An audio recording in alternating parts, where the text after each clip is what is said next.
November 2023, এটা November 2024-এর আজকে last দিন, একদম ফুল 1 বছর আগে মেয়াদ শেষ। দেখেন, আপনি পড়েন। এটা ফেব্রুয়ারি 2024-এ মেয়াদ শেষ। এইটা ফেব্রুয়ারি 2024, দেখেন।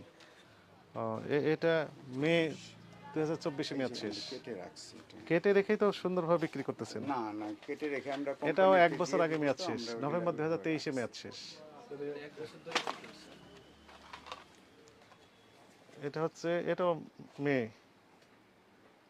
2024-এ মেয়াদ শেষ। বিক্রি করার জন্য, যেন তাড়াতাড়ি বিক্রি করা যায়, এই জন্য কেটে রেখেছেন, দাগ দিয়ে রেখেছেন। 1/2024 এখানে আমাদের এই যে সামনে রাখেন, কটা রাখেন, expiry আমরা টা দেখছি। সামনে রাখছি। এটা 1 জানুয়ারি 2024-এ মেয়াদ শেষ, মানে 11 মাস হয়েছে ওটার মেয়াদ। সবই তো এই যে এগুলো সব মেয়াদ শেষ।